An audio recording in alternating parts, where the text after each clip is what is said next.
Magandang araw! Kami ang Group 7 mula sa BHHM 1A. Sa araw na ito ay tatalakayin namin kung ano ang kahalagahan ng matematika sa pang-araw-araw na buhay. Marami ang nag-aakalang ang math ay para lamang sa paaralan. Pero ginagamit natin ito sa araw-araw kahit hindi natin namamalayan.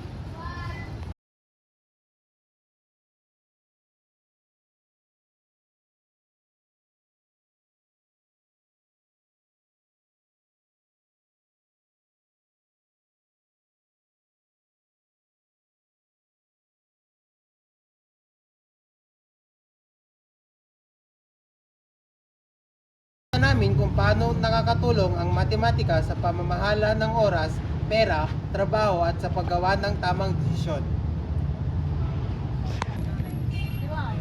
Ginagamit natin ang matematika sa pagbabasa ng oras, paggawa ng schedule at pagtukoy kung gaano katagal ang isang gawain. Ah shit, may isang babala bukas.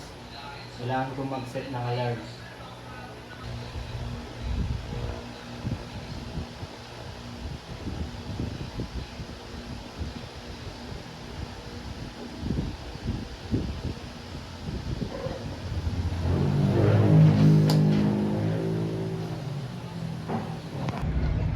Mahalaga ang matematika sa paghawak ng pera. Ginagamit natin ito sa pagbili ng pagkain, pagkukwenta ng sukli at pag-compute ng diskwento.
Magkano siya meron siya mga 35. Magkano yung tatlo nga kayo?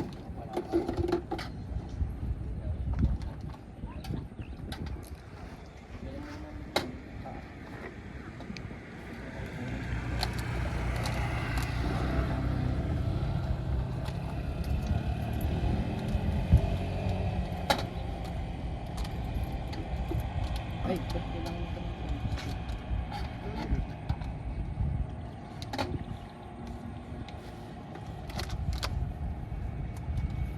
Okay na po. Ba't yun?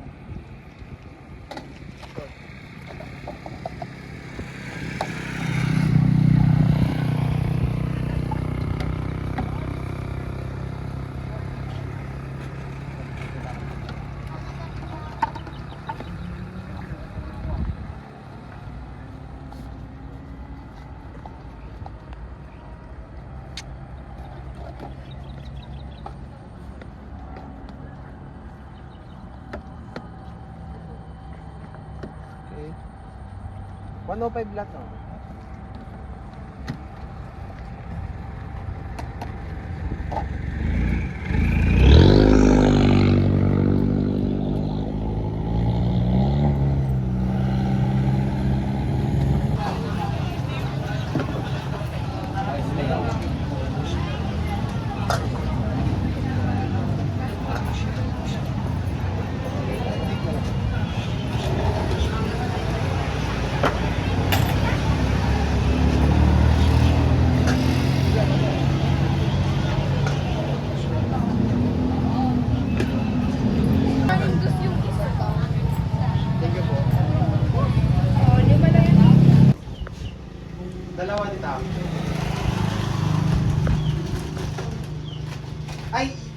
tas isang potato fries kaya. Yung white kita. Katas.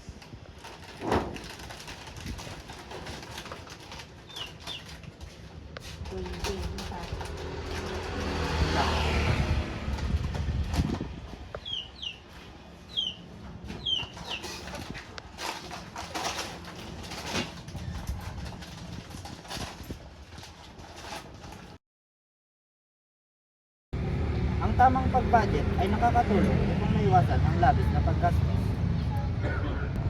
Maraming trabaho ang nangangailangan ng matematika tulad ng pagiging guro, linyero, negosyante, kusinero at iba pa. What about this one? Integral of this, if your u is 2x minus 3, what is your du? If this is my u, so you'll have 2x minus 3, you have 2 differential of x dx. So, ano lang ang kulang para maging du to? Ang target kasi natin maging u to the n du. What do we lack to make this du? Du is 2 dx. What is lacking here? 2. Multiply it by 2. Multiply it also by 1/2 to offset the 2. Okay? So, this is the same now as u integral of u to the 5 du. Integral of... Basic algebra tayo. So let's have here, y squared plus y squared. Pag wala tayong nakikita ng number, meron yung divisible 1. So 1 plus 1, that is 2. Then copy the variable, which is y squared. Next, multiplication. Y squared times y squared. 1 times 1, that is 1.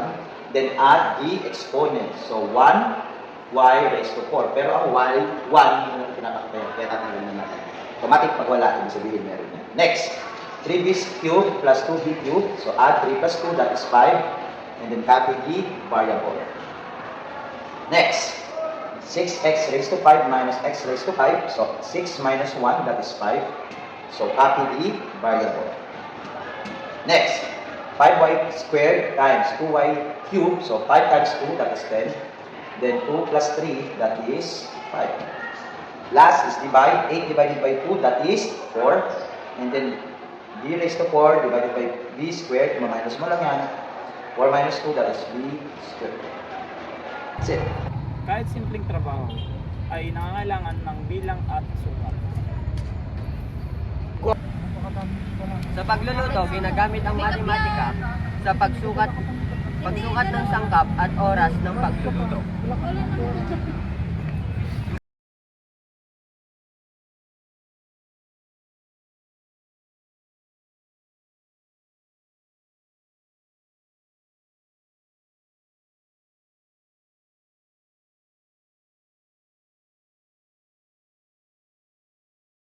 Tinutulungan tayo ng matematika na masunod ng tama ang mga panuto.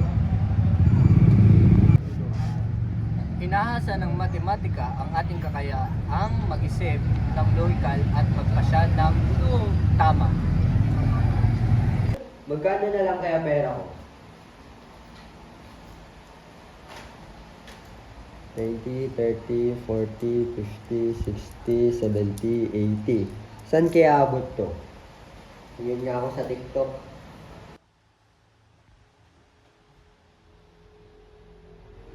Ay, ito, sakto sa budget ko. Panglinis ng gitara.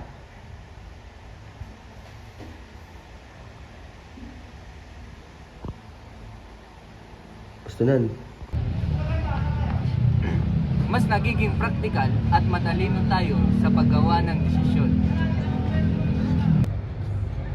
Ang matematika hindi lamang para sa exam. Ito ay gabay sa araw-araw na buhay. Pinapadali nito ang ating mga gawain. Inihahanda tayo nito sa kinabukasan. Sa kabuuan, ang matematika ay mahalagang bahagi ng ating pang-araw-araw na buhay. Mula sa oras, pera, trabaho, hanggang sa paggawa ng desisyon. Laging may papel ang matematika. Maraming salamat sa panonood. Sana ay maunawaan ninyo ang kahalagan ng matematika.